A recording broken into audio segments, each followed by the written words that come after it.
À vous l'antenne, alors avec Rose Sène. Bonjour Rose. Bonjour Aziz, ñu ngi lay nuyu di xool noo def. bul ma waxati sa wàccuwaay bi. wax naa la boobu diñ ma koo tere. dañ ma ne boobu bu ko waxati. bismillah. salaamaaleykum mbokki auditeur u Sud FM ñu ngi leen di nuyu yéen ñëpp di leen fekk ku ci nekk fi nga toog nuyu la ziyaar la di wax ne que ñu ngi leen di dalal ci suñu émission à vous l'antenne di am mbégte loolu amaat leen tey jeudi bi di dellu ci même sujet bi nga xamante ne moom la ñu nekkoon la semaine dernière donc du moins lundi muy le problème des écoles des 3 mois de scolarité yi nga xamante ne école privée yi diñ ko fayloo parents d'élèves yi te ñu bëri di ko mettitlu et surtout consommateurs yi di juger que c'est un chantage.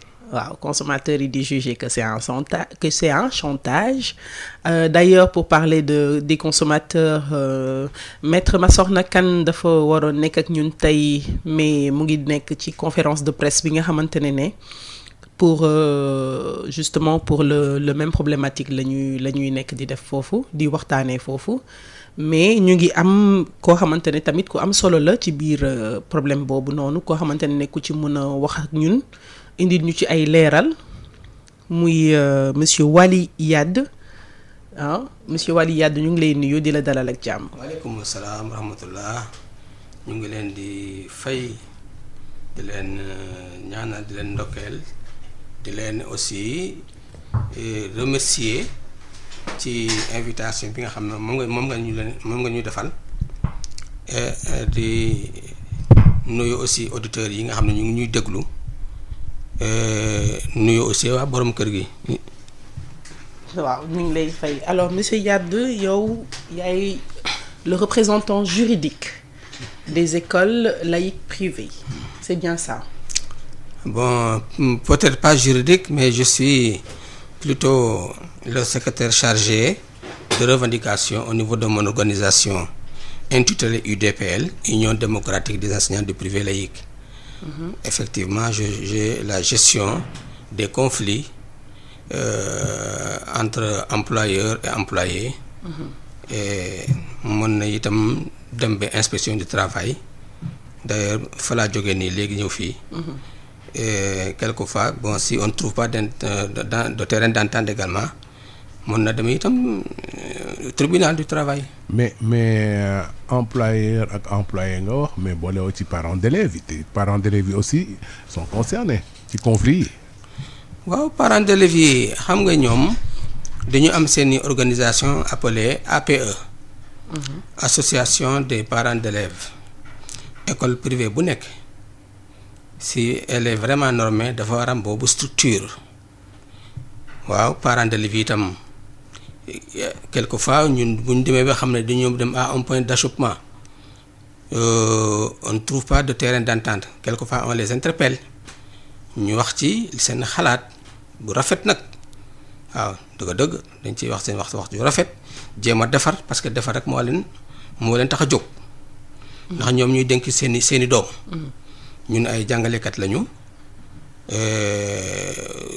li ci war dañ koy def kenn du weddi ne école privée sénégalaise li muy def ci ay résultats bu ñu ko dund woon ci le taux de réussite national. kon Sénégal serait peut-être sur la ligne rouge des élèves des états qui font moins de performance donc xam nañu ne ñun xam nañu lan la ñuy jëriñ parents d'élèves yi suñu doom yi nga xam ne aussi ñoom la ñuy jàngal. monsieur Yade yaa ngi ne parents d'élèves yi da ngeen di boo leen amee waxtaan boo leen di def ñoom tamit da nga leen di laaj seeni avis ak ñu wax ci seen wax ju rafet mais ci conflit bi nga xamante ne am na instant bii nii depuis des mois li ministre bi ne mënoon nañ ko régler bu yàgg du problème yéen tey avis wu parents d'élèves yi parce que tamit il faut ñu wax ko majeure partie parents d'élèves yëpp fi mu nekk nii ñu ngi mettit lu 3 mois yi nga xamante ne ñu ngi ko teg ci seen ndodd te mu nekk ci période boo xamante ne période bu metti la aussi. dëgg la Rose Sène wax nga wax ji yëpp ndax xam nañu ne école yi ñooy suñu njaatige waaye parents yi ñooy njaatige école yi ndax bu fekkee ne ñooy joxuñu woon seeni doom kon école privée bi du am. Tout à fait.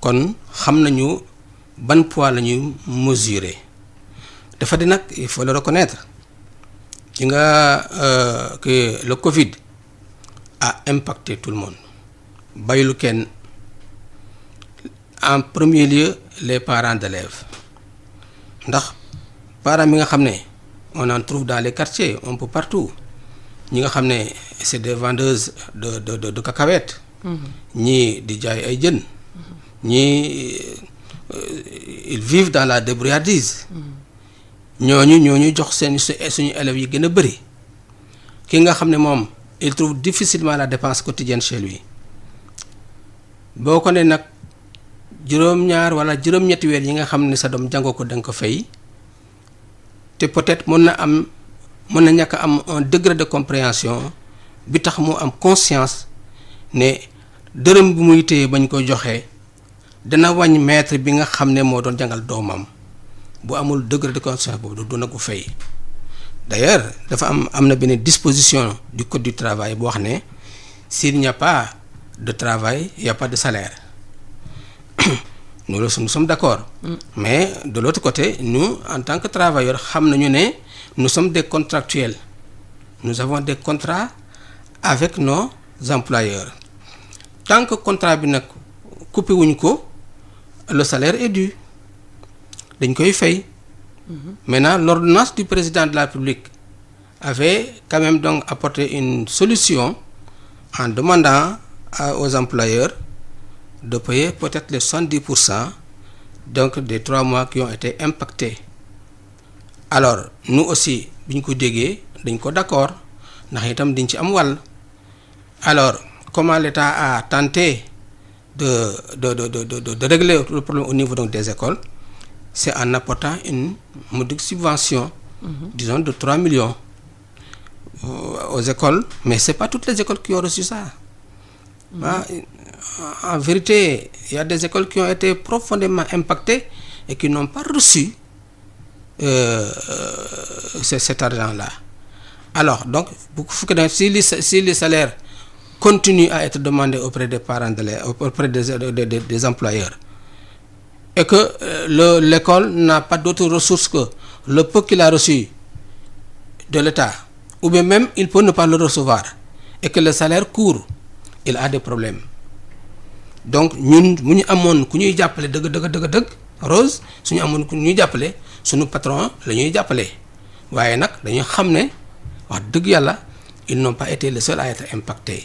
mais monsieur Yade nga baal ma keroog maître Massokhna Kane mu ngi koy wax te loolu wax dëgg yàlla dañ koy wax rek te nangu dëgg daal mooy école privée yi en 9 mois ils font des bénéfices ils ne font pas de pertes.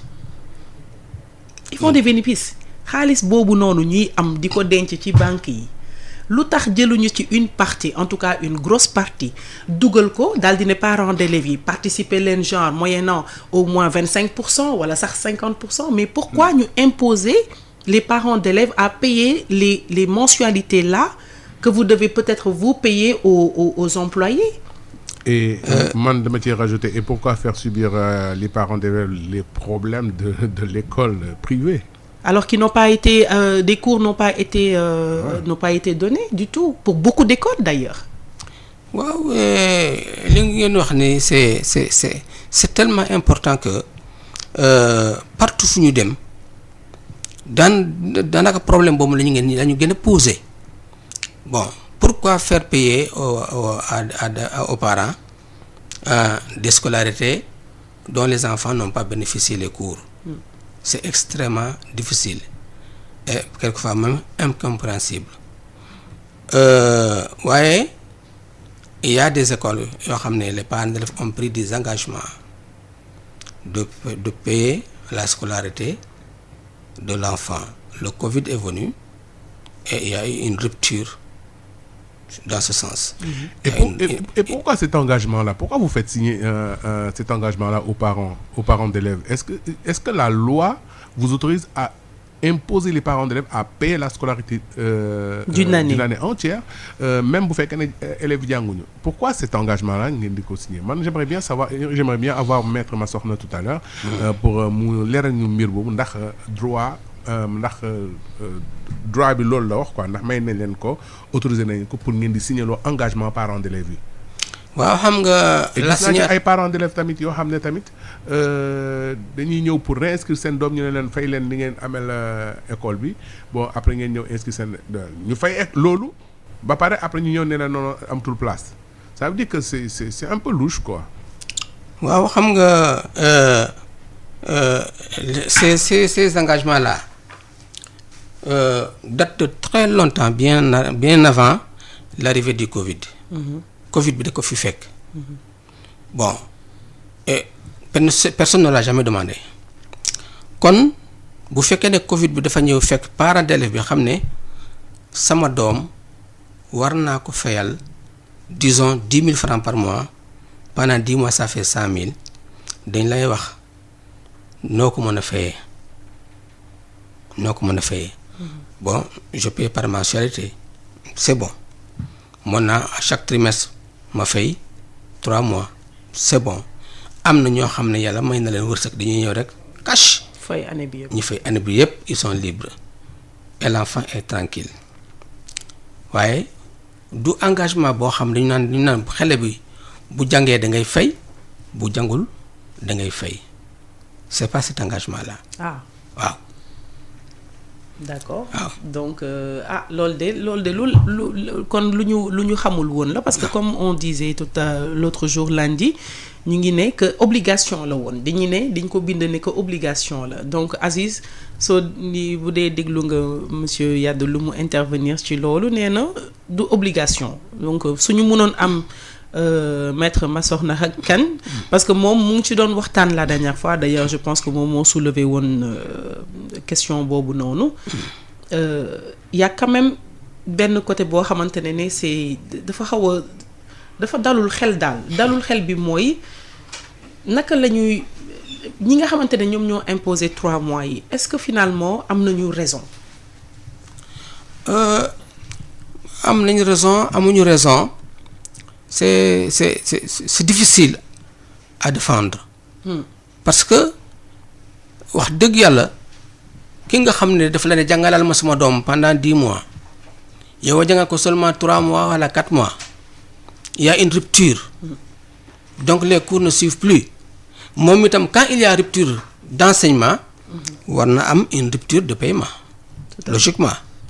xanaa kay peut-être le manque à gagner état bi moo ko waroon combler c'est l'état. Mais état bi combler na leen vu que jox na leen ay subventions. Les subventions xëy na mu néew mu bëree. waaw am na loo xamante ne yéen jot ngeen ko te ñun jotuñu ko te ñu ngi fay. état bi jox na leen 3 millions mais boo xoolee franchement impact négatif bi nga xam ne par exemple moom la Covid bi indi aux écoles privées les 3 milliards que l'État a donné c'est à peu près 1/5 de régler 1/5 de difficultés que les écoles privées payent parce que école privée dafay fay les salaires dafay fay le fisc dafay caisse de sécurité sociale et j'en passe et d'autres engagements yoo xam ne bu ko deful rek école bi day am problème.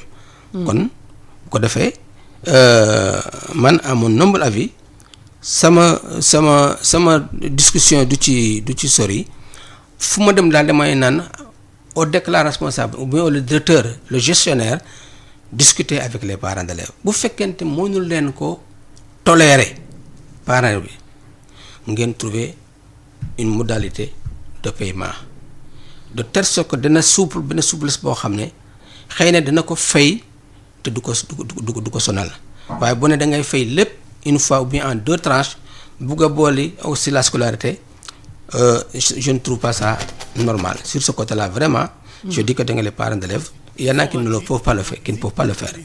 am na ñoo xam ne mënuñu ko te boo ko jéem itam mënuñu ko am na ñoo xam nag aussi vraiment dañu naan je mets une éponge sur l'ensemble des sommes Alors, qu'on doit. Excusez-moi, monsieur Yad, apparemment on a Aziz kan la ñu am en ligne mu war a dugg pour participer ci débat bi. Allô tonton.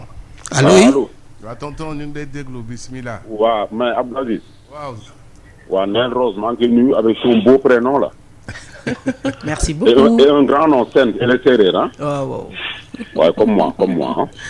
bon maa ngi nuyu suñu gan gi aussi. mais di wax ne c'est un peu compliqué le sujet. xaw na compliqué tuuti parce que manque à gagner bi ñuy wax. moi je ne trouve pas souvent que c'est un manque à gagner. 88 620. Ah, vous m'entendez bien? Oui, on vous entend très bien. Ouais, je dis que c'est pas souvent un manque à gagner parce que déjà toi, le parent à l'inscription, il est obligé de payer le dernier mois. Il paye un mois qu'il n'a pas encore consommé. C'est pas sûr que l'élève sera là, c'est pas sûr que l'établissement sera encore là, mais il le paye. Mais ça c'est quoi? Juridiquement, je ne trouve pas ça légal. Bon, maintenant, ce qui est arrivé, c'est une maladie. L'État ferme les écoles, l'État va participer au règlement, mais sur le plan légal.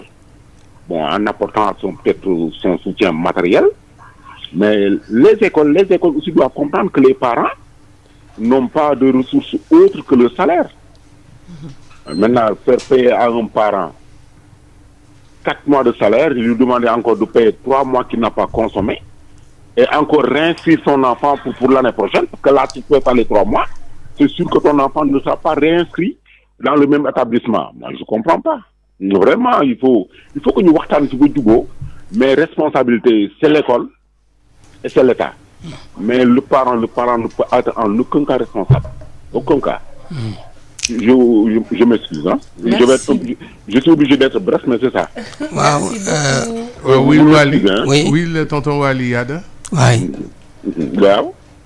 maa ngi koy déglu. waaw maa ngi lay gërëm di la sant li nga wax nii kenn mënu ci tegi dara.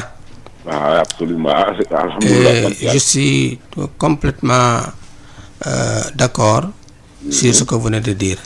waaye xam nga boo xoolee école privée yi. Oui. su ma la waxee les dernières statistiques yi nga xam moom laa mujj xam. Oui. ci école privée yi. waaw ça fait 3275 écoles privées. ay établissement, oui. moom laa mujj xam compte tenu maintenant des écoles qui ont déposé et qui n'ont pas encore reçu une autorisation. Ouais, de récépissé. Et chaque école donc a son employeur ou bien son déclarant responsable. Donc bokkuñu. Hein? Oui. Bon, un effectif aussi important que celui-là. Ouais. C'est difficile nga fexe ba ñoom ñëpp ñu bokk benn cadeau. C'est difficile. Là, je suis d'accord. waaw ñii dañuy agir nii comprendre comme ñii comprendre na lee. Absolument. Alors bu ko defee nag ñun li ñuy wax pas que déclarant responsable yi mooy. Oui. su fekkee ne mënu leen bay. Vraiment totalement les sommes qui vous sont dues. Oui. ngeen trouver une solution intermédiaire. bu leen ndax xale bi vous n'avez pas le droit de renvoyer l'enfant. na jàng si. léegi nag bu inscrire. léegi na nga xool par rapport à ce qu'il vous doit. ngeen ne ko donc à la fin de chaque mois nga yokk nangam. wala boog nga fay la moitié. de ce que tu dois la moitié. Ouais. Ou bien même tu fais un geste symbolique, tu payes 2 mois. ñu bayal la li ci des. En tout cas ñun lu ñuy encourager. mooy nañ trouver une solution à l'interne nañ waxtaan bi jubóo. mais man leen moom ci c'est absolument nécessaire, il le faut. mais tonton. oui man leen moom ci gën a jaaxal mooy verbe boobu devoir bi. devoir bi man moom ci gën a jaaxal. est-ce que waaw mais xam nga le dit. waaw c'est tellement relatif dafa relatif loolu. waaw parce que dafa relatif parce que nit ki bu ñëwee déplacé wu ñëw. inscrit sa école tu as le devoir dès l'instant que moom respecte na ay engagement yow nga respecté engagement. Donc le devoir c'est d'abord l'établissement, mais ensuite il y a le parent.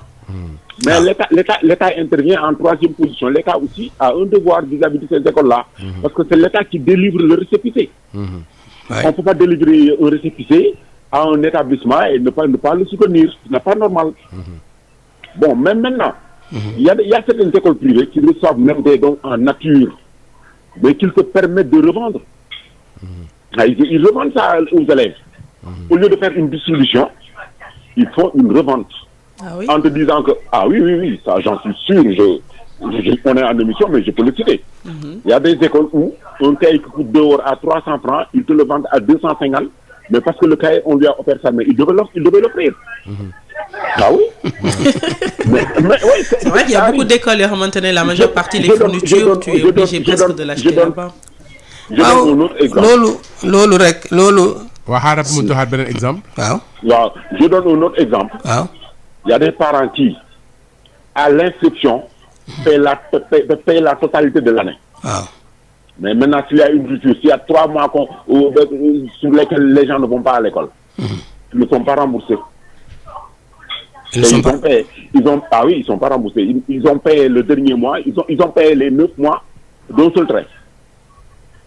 Ça arrive. Moi, situation boobu. Vivre guma ko. Te it wax dëgg yàlla miñ naa ci secteur bi. J'y ai fait 40 ans. Absolument. Xam ne yàlla na ko defar lu góob. Waaw kon waaye situation boo xam ne vivre ma ko. su ma ci bëggee intervenir damay dal di juum waaye. Cela donne tout simplement que. ñun am nañu ay administrateurs yoo xam ñoom ñoo waroon yor le contrôle. La vérification effective des situations dont vous parlez comme ça là. Nous avons des IA, nous avons des IF, les inspecteurs sont toujours dans nos écoles. Alors, nous avons vraiment la curiosité de voir ce qu'on fait dans cette là, c'est quoi.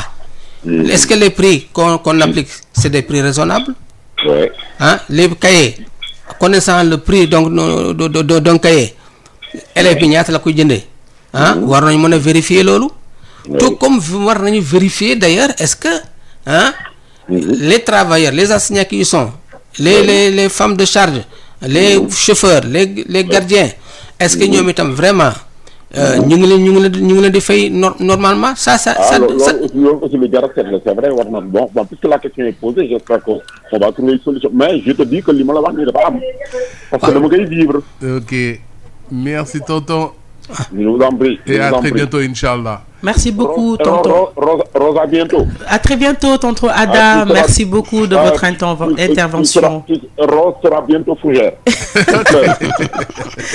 Alors ñu ngi jaajëfal bu baax tonton Ada mooy suñu le plus fidèle des auditeurs de la Sud FM.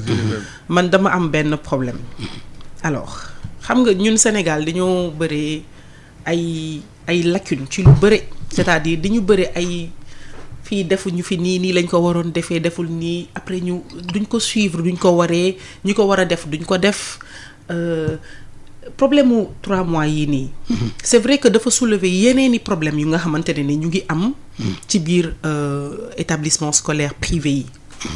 loolu moom ñëpp xam nañ ko monsieur tonton Ada mu ngi koy wax léegi ci 9 mois yi nga xamante ne da nga koy fay wala boog dernier mois bi nga xamante ne diñ koy fay te wóorul sax yàlla tere xale bi bu deewee ci diggante bi parents yi diñ koy rembourser kenn du ko rembourser yàlla tere beneen problème bi mooy léegi man j'ai l'impression que monsieur Yade yow d'accord sax ci 3 mois yi nga xamante ne fay parce que man mii jàkkaarloog yow nii j'ai l'impression que du loo xamante ne adhéré nga ci.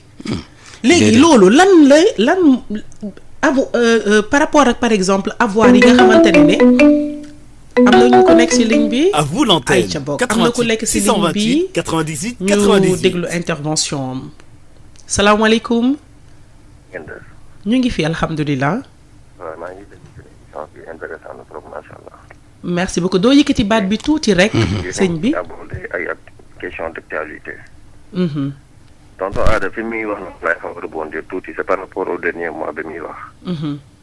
Par exemple, il te demande de payer le dernier mois alors que le dernier mois, il programme juste l'examen en 2 semaines ou bien 1 semaine. Mhm. D'habitude, ça se passe comme ça. Il te dit au mois de juillet, tu dois payer ça. Il programme les examens au mois de juin, du 2 au 15 ou bien du 2 au 10. Donc, xam nga ne bon jàngoo mois ba mat. Tout à fait. Loolu c'est un cas. Un deuxième cas, pour man problème bi yëpp c'est l'État. yéen a ngi may dégg. dëgg la ñu ngi lay dégg bu baax. Parce que moment bi ñuy jël xaalis di donner ça au privé pour dire que dañ leen doon dimbale. su ñu waxoon tey jii nii on a déboursé 2 milliards ou bien on déboursé 5 milliards.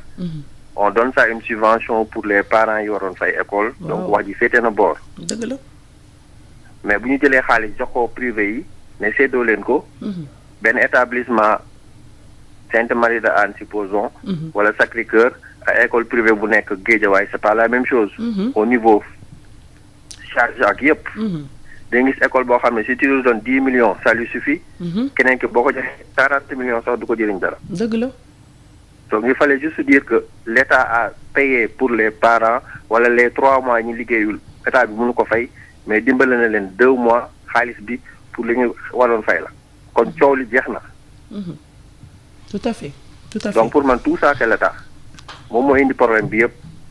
te benn affaire dafa am lu metti lu parents yi dund mooy c'est quoi tu as tes enfants yoo xam ne dem nañu ba màgg ba génn sax dem nañu voyager. ñu ngi liggéeyee jàngee supposons Sacré-Cœur xale yi fa lañu mës a jàngee. tey ñu ne léegi il faut payer 3 mois fekk xale yi ñoom foofu lañu mës a xam. te 3 mois tu as 3 élèves ça fait combien loolu. dafa bëri 400000 la lay jox 500000. tout à fait. benn parent mënu ko débourser pour benn weer. te nga war leen inscrire pour ñu jàng ndax seeni moom voilà ñu nga ngi jàng. génne xale yooyu déjà loolu rek suppose rek mën na leen ko def. xale yi mosuñu xam feneen furul école boobu seen mag yi mag ba ci seen nijaay sax fa lañu mës a jàngee. tey nga ne leen léegi il faut nga génne leen parce que t'as plus de moyens t'as pas de solution. perturbation yi bëri na situation que les gens les parents vivent en ce moment loo xam ne nii. wallaay. kenn mënu la wax nu mu toll. dëgg la dëgg la. te loolu bu passé après inscription yi ñëw tu sais même les établissements publics. même les établissements publics les inscriptions c'est entre 40 et 50 000 mën naa la citer 4 ba 5 écoles fii Dakar tu trouves ça raisonnable école publique ñu naan yow inscription 40 000 la. ah oui. au nom de quoi pour lan. ñoo waxee ñu naan association APE la tu payes tant inscription c'est-à-dire dañ la koy. loolu kay dootul public da nga naan yow xanaa nekkatoo public privé quoi. loolu kay dootul public fooy fay 40 000 kay noonu nekkatul public. xam nga inscription je te dis banlieue fii en plus. imaginez yow léegi 40 000 ngay inscrire école bi 500 wala 500 élèves moo fa nekk donc 20 et quelques millions xaalis boobu kan moo koy gérer. c'est des problèmes. tout à fait tout à fait. moo ngi noonu daal vraiment maa ngi remercier seen émission. ñu ngi lay vraiment c'est intéressant. ñu ngi lay Merci remercier beaucoup. bu baax a baax a baax. Jërëjëf. monsieur. Je crois maître est en ligne maître. ah Oui, je vous entends. waaw maître salaamaaleykum. Waaleykum salaam. bëggoon nañ la jot fii en studio mais xam nga da nga am conférence de presse booy pare pour commencer ngeen wala commencer gu leen. On va bientôt commencer, Inch'Allah. Bientôt donc on va faire vite hein. man j'ai 2 questions avant ngay dugg ak ma bàyyi la ko moi j'ai 2 questions mooy tarif est-ce que dafa am tarification scolarité boo xam ne moom la loi bi permettre moom la état bi wax na ne que école bu nekk école privée bu ne munoo dépasser montant bii par élève bon c'est la première question loi bi lan la ci wax. Deuxième bi mooy signature engagement bu ñuy signaloo parents d'élèves yi pour mën a pour war a fay école bi pour war a fay scolarité bi at bi yëpp que nga jàng ou bañ a jàng est-ce que loolu loi bi permettre na ko tamit ñaari question yooyu rek la am. Alors réponse bi yomb na question mu njëkk bi. amagul texte boo xam ne bii dafay réglementer dafay encadrer tarification wu scolarité école privée yi te loolu ministre bi am na lu ñu ci jot a échanger parce que il est grand temps que ñu encadrer prix yooyu que ñu moraliser ko parce que école bu nekk ak say tarif aussi bien pour la scolarité que pour les frais il est grand temps parce que c'est une mission de service public. L'éducation, c'est une mission de service public. Donc, bu fekkee bu fekkee loi bi daf la boole ci mission de service public boobu li ngay fayeeku dañ ko war a xool parce que loo xam ne li état moo ko waroon joxe comme éducation mu loi bi wax ko ñu boole ci ay privé yooyu defe naa ne li ñuy def war nañ ko encadrer ba nga xam ne du am ay abus parce que à défaut nga nekk ci école publique da nga nekk ci école privée boo xam ne bii dañ ko boole ci mission de service public donc gëm naa ni état bi en tout cas ñun danañ ci gën a pousser pour que état bi encadrer tarif yooyu loolu c'est extrêmement important. Deuxième question bi bu fekkee ni suma réponse boobu c'est satisfaisant deuxième question bi da nga wax ne bu ma juumul que signature engagement yi ñuy def. waaw signature engagement yi. Il faut voir deux choses benn bi mooy école bi am na droit jéem a wut cible xam kan mooy assumer kan mooy jël engagement pour fay scolarité élèves yi loolu ci ay droit am la mais aussi même bu fekkee parent bi signé na ko te man signaloon nañ ma lu mel loolu il faut savoir que parent bi am na droit bu fekkee ni école bi jàngalewul am na droit ni duma fay loolu am na ci droit parce que li ñuy wax contrat bilatéral contrat synalagmatique boo xam ne bi ku ci nekk da nga am ay obligation ci contrat bi obligation boobu kii mooy jàngale mooy obligation kii mooy fay mooy obligation donc kii war a jàngale bu jàngalewul kii war a fay bu ko neexee mu ne man fayetuma c'est son droit le plus absolu loolu mooy contrat synalagmatique te loolu la ñuy wax l'exception de non-exécution prévu par l'article 104 du Code des obligations civiles et commerciales donc engagement boobu précaution la bu école bi di jël pour xam kan mooy engagé wu pour fay scolarité élève bi te loolu xel mën na ko nangu moo tax yoon nangu na ko mais aussi même boo signé engagement boobu même boo ne je m'engage à payer la scolarité de l'enfant pendant 5 ans pendant 10 ans yëpp d'accord engagé wu nga pour fay mais à condition que la contrepartie soit donnée. C'est-à-dire que l'autre respecte ses engagements. Tant que mi ngi koy respecter, tu es engagé, tu dois payer. Mais tant que respecté wu ko, tu n'es pas obligé, tu n'es pas tenu de payer. Boo fayee daf la neex xëy na da nga ko bëgg a gratifier wala nga neexal ko mais bu la neexee nga ni fayuma te yoon yow lay àndal. Je crois que c'est clair aussi. Monsieur Yade, allez-y. waaw nu mu tuddati. Massokhna Kane maître merci beaucoup. yaakaar naa ne les deux questions que vous avez posées sont des questions. C'est monsieur Yade, hein? Oui, monsieur Yade. Oui, j'aime bien votre nom parce que mon épouse s'appelle Yade. Ah bon? Sa goro la. Oui, yow sama goro la. Sa goro la. jubóo ngi waaj am te ñun jubóo bi waxuñu ko nii. Yade ma ne kooku il m'intéresse. jubóo ngi waaj am te jubóo bi bëgguma mu yombee noonu. Yade ma ne ko kooku il m'intéresse. maître jubóo ngi waaj am te bëgguma jubóo bi yombee noonu dama bëgg ñu régler problème bi. non jubóo bi. danañ jubóo inch'Allah. jubóo bi du tere ñu waxante dëgg. déedéet. waaw.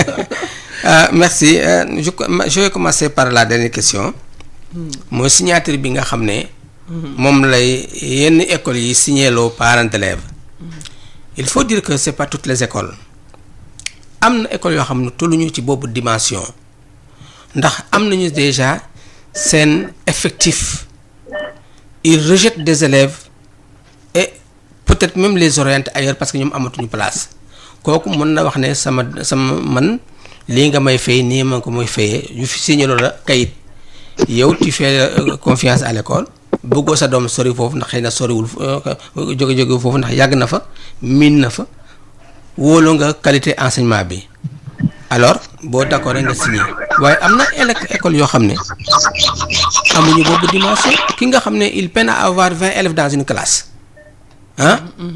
et il regarde les tarifs les plus bas de la localité pour mu mun am au moins un tout petit peu d'élèves kooku du jël risque de en wax pendant tu me signes ceci ou bien tu me signes cela moom kay dafay ñaan kay xëy na effectif bi yokku kay muy naxante di naxante ni nga el di fayee mu gën a yomb.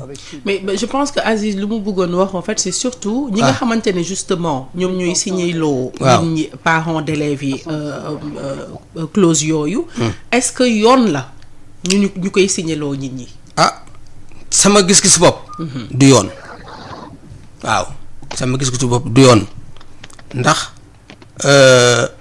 nit ki de la fait rek mu jóge këram ñëw indi doomam rek déjà c'est un engagement. mais maître nee na que loi bi permettre na ko mais aussi loi bi permettre na tamit que bu fekkee ne école bi jàngalul doomam. waaw loi bi permettre na parents d'élèves bi bañ a fay scolarité bi. waaw mais xam nga école bi du bañ a jàng bu bañ a jàngal doom te war leen jàngal. bu fekkente amul benn rupture amul benn difficulté bu permettre nga arrêter les enseignements l'école se déroule normalement yow école bi yow dañ la autoriser nga ubbi dañ la jox programme à tous les niveaux. mais fu mu ne nii est-ce que jox nañu programme école yi depuis école bu mu ubbee ba léegi parce que am na benn école bu ma ne ils n'ont pas encore reçu le programme. salaamaaleykum. non pas reçu le programme. waaw programme bi kaw mënu ubbi école école mënul ubbi te xamuñu programme bi. où sont les IA où sont les IF. qui veillent sur les enseignements. loolu mënul nekk. man de gëmuma ko. franchement. d'accord donc c'est sur cette question-là man am naa à mon humble avis bu fekkente ne am na école yoo xam ne ñu ne sama école moom balaa nga fiy jànga jël bi engagement nga d'accord ak moom ça n'engage que vous. waaye man rafetlu wu ma ko. d'accord doom yi suñu doom lañu. mu bëggoon nañu jàng école dans le public peut-être pour il y a un choix des parents ndax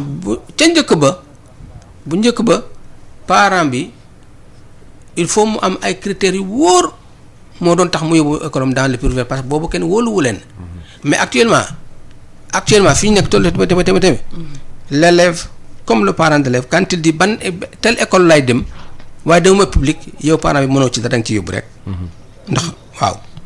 Maître yaa ngi toujours en ligne. Oui, je suis toujours en ligne. Alors ñu bëggoon nga def beneen intervention comme ça xam nañ ne fi mu nekk nii vous êtes presque. Allez-y, je suis. Je suis encore libre. D'accord. Alors man dama bëggoon nga dellu si maître ci li nga doon waxtaanee keroog si problème mu avoir bi est-ce que par rapport ak yéen tey jii seen conférence de presse bi ngeen di waajal nii. yan point ngeen di soulever ñu mun ko soulever waale en même temps en direct ici avec monsieur Yade qui pourra certainement intervenir si loolu. waaw question yi ñu war a soulever tey bari na mais ça tourne essentiellement voilà 2 ou 3 rek. ça tourne essentiellement autour d'une chose. D'abord dénoncer le fait que les écoles privées réclament des frais de scolarité qui ne sont pas dus. Ça, c'est la question principale parce que ça n'a pas de base légale et c'est immoral en plus, surtout quand on utilise des pressions, des menaces et des sanctions qui ne sont pas justifiées et dont les conséquences, les dommages collatéraux frappent les enfants. Donc ça, c'est la première question. C'est la dénonciation de cette pratique-là et leur demander de faire preuve de morale au lieu d'enseigner la morale seulement. Mais eux-mêmes de se comporter de façon licite, de façon morale. Ça, c'est un. Le deuxième point, c'est interpeller les autorités. D'ailleurs, d'abord, naxarlu le fait que ba léegi ñu ngi seetaan ministre bi barki dem rek ñu ngi ko dégg mu naan y a eu des règlements qui sont intervenus entre des écoles et des parents d'élèves et que ñoom ñu recensé barewul, c'est général. Ça touche tout le pays, tout le privé. Et évidemment, il y a des meneurs, il y a des grandes écoles qui ont commencé à donner l'exemple et les autres ont suivi.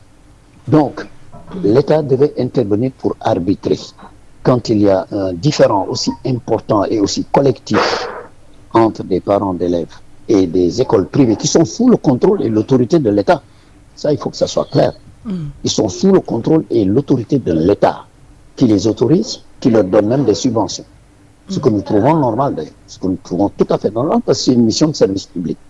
donc loolu bu amee état bi toog di seetaan naan leen dem leen ngeen waxtaan pour trouver solution wala sax am ñuy wax dem leen tribunal loolu impuissance la dafa aveu d'autorité de kooku manque d'autorité parce que kër te état kër gu mag la rek kër règle yi nga xam ne moo koy doxal mooy borom kër gi il faut mu am autorité ci këram waaw bu fekkee ni dafa am sa ñaari doom ci kër gi yoo xam ni dañuy jàppante doo leen ni dem leen waxtaan ba juboo wala dem leen tribunal xeexi da nga leen di woo taaj leen wax leen dëgg ki tooñ nga ne ko diw yow yaa tooñ arrêté ñun loolu la ñu xaar ci état bi te suñu action principalement toutes les autorités qu'on va contacter et tout aussi bien religieuses qu'administratives et politiques tourneront vers ça et ensuite évidemment suñu recours bi ñuy def pour l'annulation de l'arrêté du préfet qui nous a empêché de faire notre rassemblement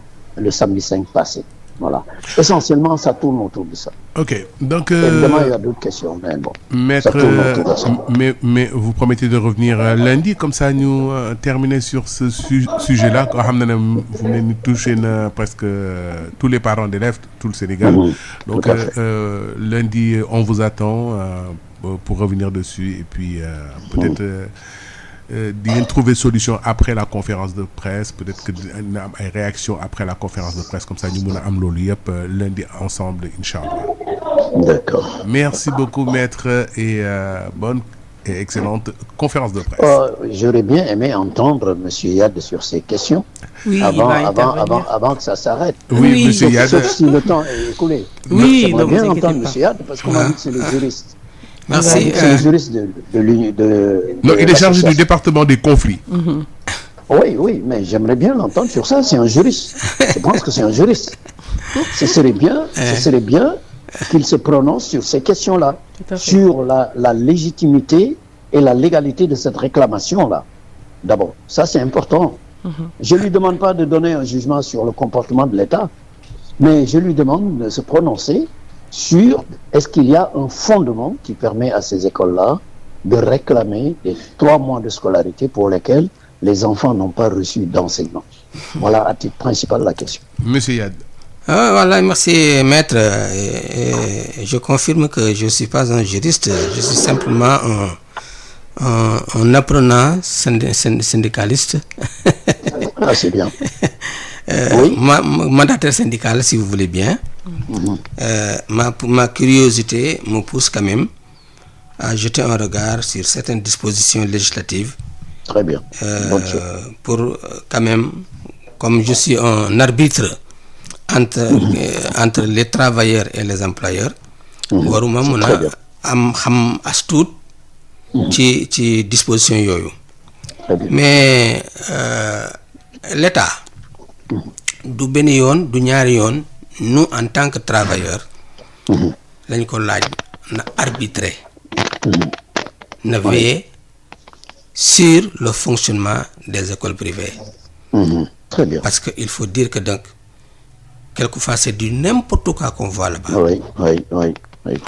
Le premier arbitrage que l'État devrait faire, c'est de regarder les salaires qui sont payés dans le privé, les salaires des travailleurs. Je vais vous donner une information. Imaginez un instituteur ou bien un professeur du moyen qui commence son enseignement. Et on l'appelle instituteur stagiaire ou bien professeur stagiaire. Son premier salaire qu'il reçoit, il le gardera jusqu'à la retraite. Jusqu'à la retraite, il perçoit le même salaire. Il n'y a aucune disposition qui lui permette quand même d'avancer. Alors, l'État n'organise pas des examens professionnels pour le moyen et le secondaire pour le privé. Il n'y a pas d'examen, il n'y a aucun professeur du moyen ou bien du secondaire qui a la possibilité de passer un examen du KS ou bien du KM qui lui permette quand même donc d'avancer en grade et en échelon. Donc il est éternellement stagiaire du début à la fin. Je connais deux professeurs. Avant la mensualisation de la pension de retraite, ils percevaient 18 000 francs tous les 3 mois. Combien? 18 000. Diviser ça maintenant par 3 pour avoir la mensualité. Combien il perçoit par mois? 6 000 francs. Hein? 6 000 francs. Ils sont morts. Oui, ils sont morts. Moi, je dis que donc, ils sont morts de chagrin, ils sont morts de frustration. Naqar moo leen rey ndax 6 000 francs pour quelqu'un boo xam ne il a enseigné pendant plus de 30 ans. Il a formé des cadres dans ce pays-là. Hein? ñu di ko fay loolu. Le premier, donc la première chose à faire, l'arbitrage de l'État, c'était de veiller vraiment sur le traitement des enseignants du privé. Alors, donc, maintenant, veiller également sur les normes scolaires. Par exemple, quelqu'un qui habite, par exemple, Sicap Krak ou bien Sicap Baobab ou bien dans une autre cité où il n'y a que des nantis, par rapport à celui qui, par exemple, qui habite dans la banlieue, qui n'a jamais connu de salaire, et peut-être même c'est un agriculteur, il dépend de son jardin ou bien de son champ. kooku ñooñu bokkuñu possibilité. Donc à chaque localité on devrait avoir approximativement les prix applicables et que ces écoles-là maintenant soient aidées par l'État pour pouvoir survivre. Tout à fait, la subvention doit aller à ces écoles. Oui. Et réduire les frais de scolarité que les parents doivent payer. Wow. Ça c'est une très bonne approche. Wow. Je vais vous donner un petit secret. Quand j'étais encore en activité, pendant 27 ans que la commission de subvention a existé, je l'ai raté une seule fois. Donc j'ai marqué de ma présence 26 ans pour la commission qui distribue les subventions. Mais c'est extrêmement difficile. Il nous arrivait quelquefois même de ne reconnaître qu'une seule école ou bien deux au plan national. Au nom de quoi? Alors que donc l'État devait avoir la charge d'enseigner ces enfants-là et payer même les professeurs. Absolument. Absolument. Bon, monsieur Yade, je suis d'accord si li ñuy waxtaane ni am na solo torop Aziz. C'est très bien qu'on parle des problèmes des enseignants. Je suis d'accord. Loolu yëpp comme li ma doon wax juste avant monsieur Massokhna Kane di dugg la rek mooy problème yi nga xamante ne dafa am autour des écoles privées. Avant Covid bi dafa nekk rek lu ko feeñal ci biir 3 mois yi nga xamante ne ñu ngi ko imposer parents mais man su ma dindee sama casquette animatrice. ma dugal sama casquette parent d'élève.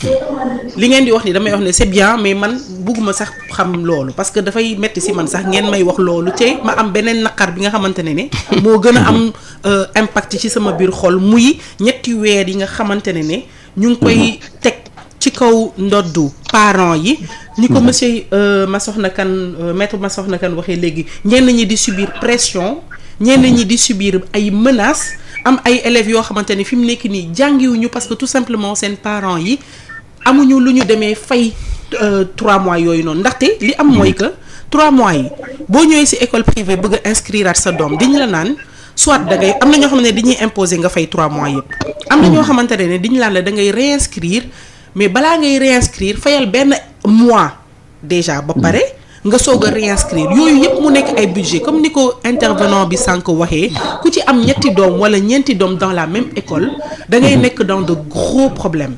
léegi loolu yéen en tant que yéen nga xamante ne yéenay nekk les ñuy moral entre les parents naka nga ko waxee les parents d'élèves et les directeurs d'école. Les parents d'élèves et les directeurs d'école, d'accord. Lan ngeen xalaat ne que war nañ ko mun a def soit à l'avenir pour que lu mel noonu bañati am balaa ñuy egg foofu ci problème bu ñu nekk nii instant bii nii lan ngeen di wax ak les directeurs pour que loolu noonu ni ko maître Massokhna Kane waxee woon keroog soit ñu def ko avoir wala ñu wut problème solution boo xamante ne dina mën a assoupir loolu ci parents yi ñi nga xam ne dugal nañu benn école ñu may leen yenn 2 mois yi des lan la ñu war a indi fi mu nekk nii comme solution. man conseil yi nga xam ne moom lay joxe. man lu ma ci remarqué mooy excusez-moi monsieur Yade. li ma ci remarqué moo di en quelque sorte on a l'impression que école privée yi fu mu nekk nii bon l'État les laisse faire quoi. Apparemment man loolu laa ko comprendre. su ma déggee maître Massokhna di wax ak monsieur Yade apparemment l'État laisse faire les écoles privées lu leen neex nañuy def lu leen neex nañuy comporter vis-à-vis des parents d'élèves vis-à-vis des professeurs et tout cela donc il faut que ça cesse et puis même ni légalul di continuer di donner di dispenser des cours c'est quand même grave tout ça. waaw xam nga ñun ay liggéeykat lañu nous sommes des enseignants ñun dañu ne qu'il y ait Covid ou pas nous acceptons les 70% des salaires des 3 mois qui ont été impactés nous acceptons ces salaires-là mais à part ces 3 mois-là les mois qui suivent sont des mois dus aux travailleurs dañ ko war a fay parce que nous avons des contrats. Comme le contrat n'est pas rompu, le salaire ne doit pas s'arrêter.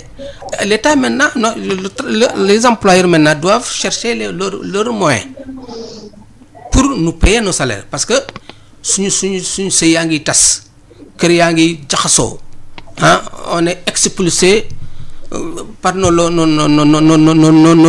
logeurs. te kenn kon nag nous c'est pas nous qui devons. Est-ce que vous perdez vos travail? On perd pas le travail. Yéen ñëpp yéen a ngi am seen liggéey ba tey. non il y a déjà notre auditeur. maa ngi dellu si waat ci loolu. waaw salaamaaleykum ñu ngi déglu auditeur bi waaw. ça va naka waa kër gi. ça va alhamdulilah ñu ngi sant bu baax. félicitations ci émission bi c'est très agréable. merci beaucoup. et puis kii wax ko posé la aussi. c'est-à-dire naka ma soxla kan aussi ñu koy remercier bu baax a baax. merci jërëjëf. léegi li may bëgg rek. kan ki expliqué ñu parce que xaalis bi ñuy état. sëñ mi baal ñu rek nga yëkkati kàddu bi tuuti. waaw ñuy jot subvention bi ñuy jot ci état bi. bu ñu fàtte ne tamit impôt wu travailleurs yi la impôt wu parents d'élèves yi. tout à fait. allo. waaw ñu ngi lay dégg bu baax. donc impôt wu parents d'élèves yi la aussi. donc ça aussi il faut ñu tenir ko en compte parce que parents d'élèves bi joxe impôt état bi jëlaat impôt yooyu jox leen ko ba pare ñu taxaw di laajaat ki nga xam ne moo joxe xaalis bi état ñu koy laajaat xaalis je lui demandais 2 fois mu contribuer à la bonne marche de leur école. Et la gestion des écoles privées pose problème aussi parce que il ne suffit pas que ñu am un problème bu ndaw pour que tout le système éducatif soit bloqué. parce que ñu fay ko mois de juillet normalement war nga am une assurance joxe des cours à distance man suma doom awma problème yooyu parce que fay naa c'est pas grave mais am na ña nga xam ne tamit seen loxo jotul seen gannaaw nañu xool exactement ñi nga xam ne peut-être que mën nañu ko am nañu xolu def ko ñu def loo leen ko ñu contribuer ngir yàlla pour loolu mais ñi nga xam ne tamit ay travailleurs yu ndaw la di fay impôt état bi jëlaat impôt yooyu jox leen ko nañu xam ne tamit xaalisu travailleur bi à la base parent d'élève boobu amul doole moom moo sacrifié wu jox leen ko parce que Covid bi aussi du ñoom rek la jàpp dafa jàpp parent d'élève bi ci këram war a dundal ay njabootam ñu jëlaat ay impôts joxewaat ko et tout ça donc tout ça il faudra qu'il en tienne compte voilà donc vraiment ñu ngi koy gërëm di ko sant ci dalam ci teewam ak aussi seen sujet bi c'est très pertinent merci wax leen ñu xool parce que champ bu ñu mën a juboo am na yàlla moo xam ñu laabirante suñu biir ñun ñëpp ay sénégalais lañu donc seet mu gën a rafet rek ñu def ko mais nag bu ñu fàtte nag impôt wu sénégalais yi le gouvernement bi jël jox leen ko en subvention parents yi fay ñaari yoon ëpp suñu impôt la aussi voilà béykat yi dañ koy retirer 15 francs commerçant bi nekk Sandaga doy to TVA liggéeykat bi nekk au bureau dañ koy jëlal ay impôt fii ak rek si buñ ko niilal comme ça comme une certaine école que je connais qui va presque en guerre avec les parents d'élèves. C'est pas logique. C'est terrible. Pas logique ngeen baal ma nag bu fekkee. Non kontaan nañu torop ci intervention. Merci beaucoup. ngeen baal ñu te ñu ngi ñaan yàlla. Amin ya rabbi amin yàlla def jàmm. Merci beaucoup. Je vous rappelle le numéro de téléphone c'est le 88 628 98 98 pour ñu nekk bitim réew c'est le 33 841 22 33. Oui, Monsieur maître. n'a toujours pas répondu sur la question que j'ai posée, à savoir est-ce qu'il trouve légitime ou légal que les écoles privées réclament ces 3 mois de Covid aux parents d'élèves alors qu'il n'y a pas eu d'enseignement.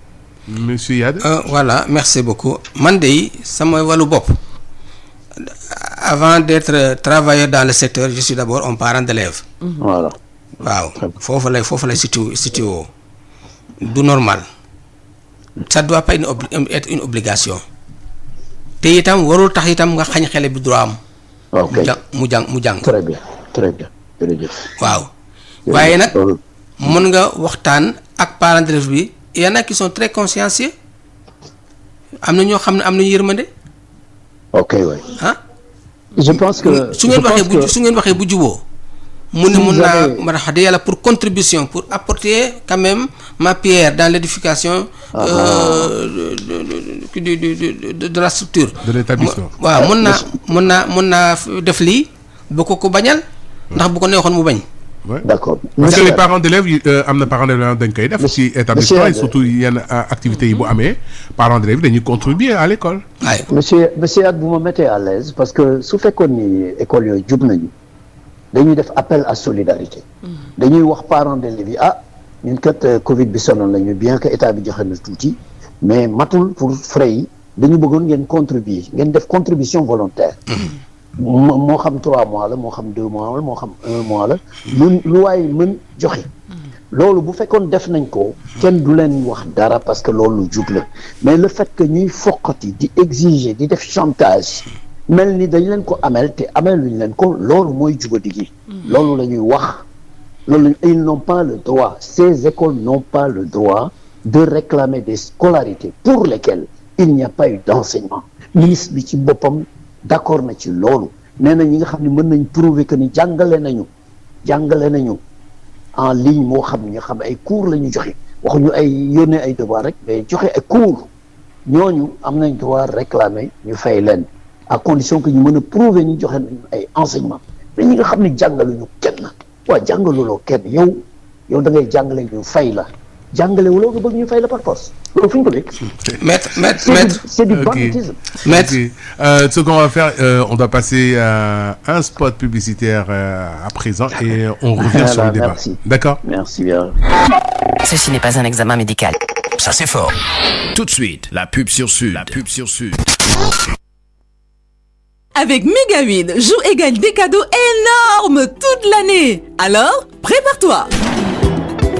Un gagnant de 100 000 francs par jour, 3 gagnants de 1 million tous les mois, 2 Jakarta chaque mois, un Suzuki Vitara en août et une magnifique Villa Calia en décembre. Avec Megawin, ce sont les cadeaux les plus énormes. Pour s'inscrire et jouer à Megawin, envoie WIN au 22 722 ou compose le code USSD dièse 111 dièse 228 dièse. Coût du SMS, 150 francs pour 3 questions par jour et 300 francs pour 8 questions par jour. Plus d'infos au 1441. Orange. C'était la pub sur Sud. alors ñu ngi leen di dalal ak jàmm di leen wax ne dellu si waat nañu ci seen antenne 98.5 alors monsieur Yade juste balaa may lay jox kàddu bi dama bëggoon àggali sama wax ci li may wax ni parce que dafa am solo pour man da ngeen ne am na ñoo xamante ne seen professeurs yi en tout cas en général ñoom ñëpp dañoo imposer ñu fay leen seen 70% ci seen mensualité mais amul ñu dàq ñoom ñëpp tey ba tey ñu ngi enseigner ñi nekkoon ci enseignement bi daaw ba ren instant bii nii ñu ngi enseigner parce que amuñu problème mu effectif amuñu problème mu naka laa ko mën a waxee amuñu problème mu war leen a mën a fay kenn mënatu leen fay donc ils sont obligés de wàññi effectif bi ñoom ñëpp ñu ngi enseigner ci yoon mais parents d'élèves yi ñaata parents d'élèves tey ñoom ñoo perdre seen liggéey ñoo xamante ne dañoo nekk seen ay doom di ñoo nekk ci privé bi y a énormément de gens qui ont perdu leur travail. nit kooku noonu ñàkk liggéeyam ba pare ñu bëgg koo imposer 3 mois de scolarité mu war koo fay ci ñaar wala ñetti doom loolu pour man ñàkk yërmande mënul weesu loolu déjà pour commencer lan la ñu mën a def parce que loolu mooy wax bi lan la ñu mën a def pour soulager ñenn parents yi xëy na comme ni ko sànq ki intervenir waxee nee na moom yàlla dimbale na ko mun na ko def na ko alhamdulilah mais ñaata parents tey ñoom ñoo amul moyen wu fay benn scolarité rek déjà day nekk toujours problème ci ñoom, pression lay doon ci ñoom mastuma laa nag war a fay ñaar ba ñetti doom ba pare nag ku ci ne nga war ko fayal ñetti weer yoo xamante amuloo ko te ñëpp xam nañ ne école privée yi boo fayulee le 5 le 6 sa doom du jàng. waaw merci jërëjëf Rose. dañuy faral di wax ne bët du yennu waaye xam na li bopp attan. ki nga xam ne da doon liggéey bi liggéeyatul mbaa boog am na empêchement boo xam ne tax na moom la mu doon am amatu ko te doomam nekk ci yow te mosu am problème fay bu demee ba situation bi posé wu am na benn mesure sociale boo xam ne fokk borom école bi def ko peut-être pas tout le monde mais parce que c'est des cas qu'on rencontre sporadiquement dans des écoles. Il y a ce qu'on appelle les volets sociaux. Il y a des enseignants et des élèves yoo xam ne ay cas sociaux lañu. Ils sont très nombreux dans les écoles. On les tolère, ils ne payent absolument rien. Les cas sociaux là maintenant bi nga wax léegi l'État devrait vraiment apporter son soutien à ces parents d'élèves là. En payant à la place donc de ces parents-là qui ont mais si l'État dit yéen entre yéen waxtaan leen rek ba juboo mais waxtaan bu mu jubóowul nag moom du ñëw bu juboo amul waxtaan ak am na waaye il y a bien des écoles yoo xam ne juboo amul te it li nga wax léegi ne am tous les enseignants tous les professeurs sont en activité ñu ngi jàngale. déedéet il y a eu des licenciements. des écoles yoo xam ne dañu naan ñu on était dans le Covid léegi la ñu amoon amatuñu ko léegi tu arrêtes. Il y a eu des licenciements. Il y a eu des licenciements. tey je devais me retrouver à l'inspection du travail pour un cas comme ça. Un professeur boo xam ne dañ ko ne voilà vraiment on ne peut pas te prendre cette année c'est quelqu'un qui a fait 6 ans à l'école. Il avait 18 ans, 18 heures par semaine. Mais on lui a retiré toutes les classes bu mu dese ko 2. Comment il va vivre? Dese na ko 2 sax. Hein? Comment il va vivre? Cela il peut pas vivre. Alors te am na cas yoo xam ne ils sont plus graves que ça. Donc en quelque sorte école privée yi problème rek la quoi. Oui, il y a des problèmes. Il y a énormément de problèmes. Léegi nag man sama bopp wax dëgg yàlla man de sama doom bu fekkee ne mu ngi ci école privée ñu ne ma fayal ma mun danaa xam ne ña nekk ca école ba di jàngale bu ñu fayee ko man mii maa tax man may fay. waaw enseignants yi bu ñu fayee ko wul bu ñu fayee ko seen salaire parents yi ñoom ñoo fay. waaw te directeur bi tam. balaa muy mën a fay enseignants yi dafay fekk mu jot li nga xam ne moom la war a fay enseignants yi. problème yëpp mu ngi noonu maintenant jàppal fii ma jàpp fii moom rek laa gis ne moom la ñu def waxtaan bi juboo waxuma nag ne ku jël engagement ne damay fayal sama doom entièrement tout ce que je dois je le félicite et je le remercie parce que xam na ne moom fa muy dugal alalam xëy na yàqu ko non seulement. Son enfant sera à l'aise, mais aussi il aura l'esprit tranquille pour avoir apporté son secours à des gens qui en ont besoin. Tout à fait. Alors Aziz man daal defe naa problème bi du gaaw a résoudre ndaxte liñ ci soulever 3 mois yi dafa nekk loo xamante ne début bi la rek lu feeñal début bi nga xamante ne moo feeñal lacune yi nga xam ne mu ngi woon yépp ci biir enseignement privé bi. ñi nga xamante ne tey dañuy dispenser des cours depuis des années Covid ren la Covid am. du woon il y a 2 ans dafa amoon wala il y a 5 ans dafa amoon ba ñu mën a wax ne moom kat yàqoon na ay entrée d'argent il y a quelque temps et que léegi nii am na ku nekk ci ligne bi Aziz. 88 ayca salaamaaleykum 98. Allô. oui salaamaaleykum. maaleykum salaam. waaw sëñ bi ñu ngi lay dalal. na ngeen def. ça va alhamdulilah. je voudrais juste dire 2 mots, j'ai pas beaucoup de crédit, mais je voudrais juste dire 2 mots. On vous écoute. ci kii bi ci école privée bi. les problèmes qui existent entre les parents d'élèves et l'école privée. Je pense que muy école privée amul droit ne du jàngal élèves yi amul droit tax mais je pense que aussi quelque part parents d'élèves yi aussi amuñu droit ne duñu fay.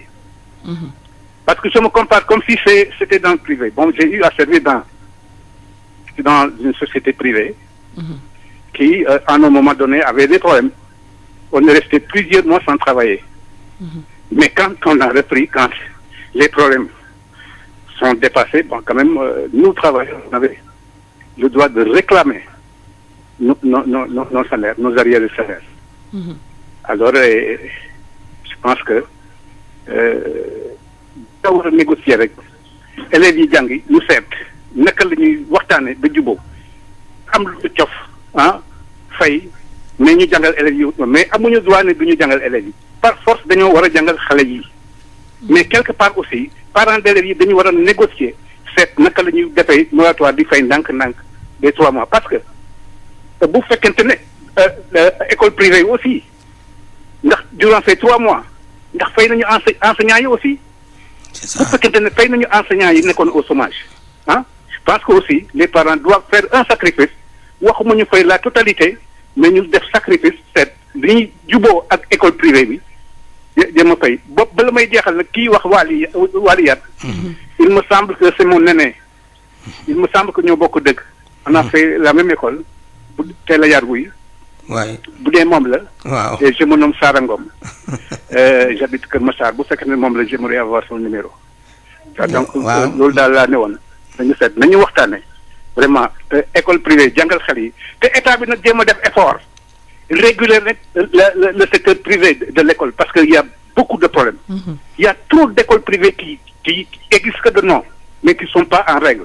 Bah, je pense que il est grand temps vraiment que l'État réguler le secteur privé. Tout à fait. Bon, le Covid bi nag c'est un mal nécessaire et je pense que war nañ ci profiter pour li nga xamante ne dañ ko waroon defaraat ñu defaraat ko mais daal nañu toog autour d'une table waxtaan parents yi ba lâcher du lest école bi aussi xam que ne le droit absolu des enfants c'est d'être enseignés et par force ils doivent le faire. D'abord donc loolu laa waxoon Wally excusez-moi man dama bëggoon a baax a baax dama bëggoon poser une question man la Pio Sara Ngom quoi répond nga yow monsieur Ngom bëgg ama jël numéro monsieur Ngom allô man dama la bëggoon laaj yow en tant que parent d'élève et c'est la même question que je pose à monsieur Iyad moo di est-ce que xalaatuloo leen ne que état bi balaa mu doon wax nañu ubbi école yi dafa waroon régler problème bi yëpp avant que ñu ubbi école parce que y a des élèves yoo xam ne ñu ngi am retard demuñu école mënuñu dem jàngi. malheureusement sama kër day jeex mais. oui malheureusement sama kër day jeex mais bëggoon naa apporter réponse yi loolu nga wax. mais xam nga lu la bett rek mën la. Covid bi kenn mësu ko xalaat. waaw mais nag moo tax ma ne c'est un mal nécessaire. qui va nous permettre quand même. qui va permettre à l'État de réfléchir. et de réguler vraiment li nga xamante ne dafa kii woon quoi dafa nëbbatu woon. d'accord. waaw waa li maa ngi lay nuyu bu baax bëgg naa sa numéro nag. waaw 77. incha allah maa ngi déglu rajo bi. ah d'accord oui mu ne 77. allo 77. waaw 77. 370. 370. 60 jëlal ma ko waay. 65. 370 65. 25. 370 65 25. yow sama mbokk nga. 370 65 25. voilà merci beaucoup. merci beaucoup donc bon question bi revient à monsieur Iyad mooy lu ma leen wax léegi moo di est-ce que xalaatu leen ne que état bi dafa waroon xaar wala régler problème boobu avant ñuy wax ne nañu ubbi école yi. waaw xam nga li ma ko wax woon léegi rek ñun dañoo jàpp ne état bi malgré effort bi mu def ñun dañu ne doyul état bi waroon na xalaat ne à l'ouverture des classes les problèmes vont surgir parce que les enseignants aussi du ñu nangu wax dëgg yàlla bàyyi seen salaire 9 mois te am contrat te les contrats ne sont pas rompus ku am contrat te dàquñ la amoo avertissement amoo dara ndax situation moo am on fait avec d'accord nañoo jël 70% des 3 mois qui ont été impactés mais les mois qui restent l'État n'a pas pris l'engagement donc de les payer et c'est à ce niveau-là que l'État devait intervenir. État bi dafa waroon wax ne wax dëgg yàlla il y aura des enfants yoo xam les parents ne sont plus à mesure de payer la scolarité de leurs enfants mu def un recensement de ces élèves-là apporter peut-être donc leur donner des bourses hein. Les mairies sont là, les mairies sont à mesure donc de prendre des cas sociaux parce que d'ailleurs c'est l'une des raisons sociales des mairies. Donc bu ci ñëpp jàppee kon école bi dana mën a quand même supporter le gap ndax ñun xam nañu ne à l'ouverture des classes c'est ce que nous appelons la période des vaches grasses. C'est énormément d'argent qui entre dans les caisses des écoles. Bah oui. Énormément d'argent. Pas seulement à l'ouverture, d'ailleurs, je pense toute l'année. Loolu moo tax ma wax sànq li nga xamante ne moom mu metti ci yëf yi, c'est-à-dire l'école privée dafa am nu muy gagner durant toute l'année et que pendant des années ñu ngi koy gagner. Cette année mu am benn problème bu am boo xamante ne pendant 3 mois la ñuy am peut-être boo xamante ne liggéeyu ñu ak yu demee noonu te ñëpp ko am problème boobu noonu du rek école bi je pense que waroon nañu am honnêteté wu bañ a fayloo parents d'élèves yi les 3 mois et de demander la contribution de tous les parents d'élèves loolu moo nekkoon li nga xamante ne moo doon yoon état bi def rôle arbitrage bi nga xamante ne ku ci nekk même bu nekkee ne ñi nga xamante ne mënuñu ko somme symbolique la ñuy dugal ko mais imposer aux parents de payer 3 mois loolu moom pour man c'est voilà dafa doy waar daal dafa doy waar trop. Ah man de su ma amoon dogal. École boo xam ne dafa dàq élève parce que il n'a pas payé bëri na fi trop kon man su ma amoon dogal école boobu man dama koy sanctionner parce que du normal l'enfant n'a rien fait. Ah bëri na fi de. waaw waaye. ak ñi nga xamante ne dañuy ñëw ñu leen fay leen. waaw bu ñu fayee ba pare. ñu ne leen place amul. am na fi bëri na fi tamit. waaw suñu enseignants suñu collègues yi ñu dàq ñii ñu réduire seen heure ah. te. Il faut que day dem recruter ñeneen il recrute d'autres enseignants hein bah oui. En mettant tous les enseignants de côté ça également c'est un problème ça veut dire que donc vraiment le contrôle dont vous avez parlé tout à l'heure est réel. Il manque de la vigilance. L'État a laissé trop faire. Il faut quand même donc avoir une politique de redressement des écoles privées pour ñu xam qui est qui et qui fait quoi parce que ñun xam nañu ne sans les enseignants les écoles n'allaient pas ouvrir hein? Je ne connais pas d'école sans enseignants donc ils ont besoin de nous donc comment ils vont nous payer nos salaires ça c'est également une autre discussion man dama la xone nañ wane waxtaan ñu d'accord nañu à la fin de chaque mois boo payé salaire ba pare nga ne ma yokk naa ci 10 000 francs pour résorber le gap ñun duñ ko bañuñu ko waaye du ma la fay du tout hein alors que nous avons des familles alors que les inscriptions qui se font dans les écoles là c'est de l'argent qui n'a pas encore de destination waaw c'est des millions qui sont dans les caisses qui n'ont pas de destination. Donc cet argent-là pouvait être orienté à payer les salaires des enseignants qui sont restés pendant des mois et des mois sans salaire. Man gis naa ay sëy yu tas waaw gis naa ko. doy na waar. Affaire bi daal vraiment j'espère que lundi on va essayer de trouver une solution et puis entre-temps peut-être que l'État va réagir pour aider un peu les parents d'élèves et tout ce problème qui est autour des écoles privées et puis ñu aussi tamit gën a may doole aussi public bi gën a defaraat public bi pour que ñoo xam ne amuñu moyen pour yóbbu seen école seen doom ci école privée yi mun leen yóbbu ci public bi ñu mën a jàng ñu am jàng dans de bonnes conditions je veux dire comme les écoles privées quoi c'est-à-dire avoir les meilleurs profs avoir les bonnes conditions d'éducation et tout cela donc il faudrait que état bi réagir par rapport à tout cela je pense que pandémie bi vraiment yàlla nañ ci yàlla musal mais dafa ñëw soulever boole yeneen problème yu ci am ci enseignement bi et tout cela et du ci enseignement bi yëpp ci yenn secteur yu bari la laal te dafa feeñal affaire yu bari fu mu nekk nii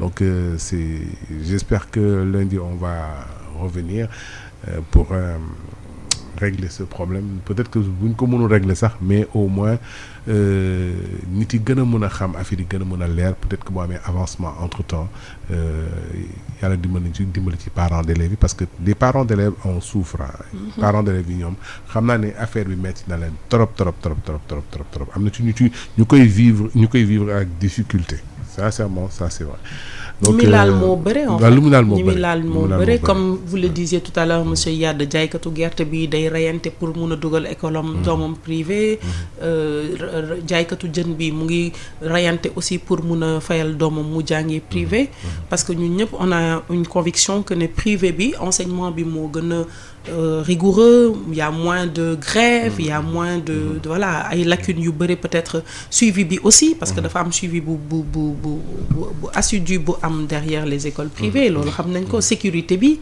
am na école privée yoo xam ne sa doom bu xasee ba dugg duñ ko permettre mu génnaat yooyu yëpp c'est des éléments yoo xamante ne c'est important, c'est à tenir compte léegi nag kooku noonu bu dee problème bu Covid bi laal na ko comme ni mu laalee le professeur l'enseignant ak keneen et que moom xëy na yéen ñi ngeen amee sax 70% moom zéro la am kooku dafay metti trop si ñoom. monsieur Yade xanaa ñu may la nga tàggatoo ak auditeurs yi rek. waaw wax dëgg yàlla mënuma leen ñàkk gërëm sant leen bu baax di leen ñaanal ndax discussion yu mel nii dafa baax. ci secteur boo xam ne c'est un secteur à problème am na ñoo xam ne xamuñu école privée nan lay fonctionner jafe-jafe yi ci nekk bu ko defee su ngeen invité ñoo xam ne pot na mën nañ ci indi astuut ay éclairage lu baax la waaye li may ñaan rek mooy les déclarants responsables les directeurs d'école privée nañu am compréhension am yërmande ci parents d'élèves yi ndax ñoom ils sont plus impactés que nous waaw nañ seet naka lañ mën a def ba ñi mën a jéggal ñu jéggal leen ndax mënut a ñàkk nag ñi nga xam ne mën nañu fay la moitié ñooñu itam ñu fay loolu te yàlla rek a tax ñi nga xam ne mënuñu fay dara ñoo xam ne ñi mënuñu fay dara ku ñëw nag fay lépp nag yow dañ lay gërëm di la sant waaw waaye waxtaan daal mooy li nga xam ne moom lay privilégié ma ñaan itam nañu bàyyi suñu collègues yi bañ leen a dàq bu ñu nañ leen jox seen salaire nañ leen jox seen gëdd ndax ñun loolu rek lañ am fi may terminer rek su ngeen a xoolee le salaire d'un enseignant du privé et son vis-à-vis du public xam nañu nous n'avons pas le même employeur l'État est une puissance économique extraordinaire mais les écoles privées n'ont pas les moyens là moo tax ñu nag xam nañu ne mënuñu am loolu mais quand le salaire d'un collègue qui fait le même travail que toi et qui le fait moins que toi perçoit dans l'ordre de 300 000 francs 400 000 yow mënoo am 100 000 francs nekk sénégalais am un diplôme académique am une autorisation d'enseigner def un stage tenir des classes pendant plus de 10 ans 15 ans mënoo am 100 000 francs état bi di xool teguwul fenn waaw te sa ñu de neexee ñu dàqale dañ lay defal un contrat de 6 mois di la fay 15 000 francs 20 000 francs defal la un contrat à durée déterminée de 1 an ne la fay naa yokkal naa la yaa ngi fay ko 60 000 francs deuxième année mu fay no ma ngi la ko 70 000 francs yaakaar ne moom il est en train donc d'augmenter en salaire alors il n'augmente pas le salaire il est en train de creuser un gap. Un salaire est augmenté quand il a été atteint. Waaw. Tout à fait. Mais toi tu n'as pas encore atteint ton salaire kooku bu waxee nga dàq ko contrat la ñu amoon ça fait 2 ans maintenant tu me crées des problèmes tu t'en vas. État bi doxoon nga tu es obligé de faire une année sabbatique ndax enseignant boo ko dàqee au mois de septembre fan lay amati école. matul nekk dootul liggéey. man gis naa benn booy boo xam def ma ne man sama jarbaat la nee na ma dem ci gaal yi moo ma gënal ma jàngale école privée. dégg nga loolu Aziz. Encore un autre problème. Merci monsieur Yad, merci Rose et on se dit à la semaine prochaine. Je te laisse dire au revoir aux auditeurs. C'est moi qui vous remercie. Merci beaucoup. Monsieur Yad ñu ngi lay jaajëfal ci disponibilité bi di jaajëfal aussi auditeurs yi nga xamante ne ñoo ñu doon teylu di remercier intervenants yi nga xamante ne ñoom ñëpp dugg nañu ci ligne bi participer ci thème tey bi mooy mbirum 3 mois de scolarité yi nga xamante ne jox nañ ko parents yi di leen jox rendez-vous lundi inchallah à 15h.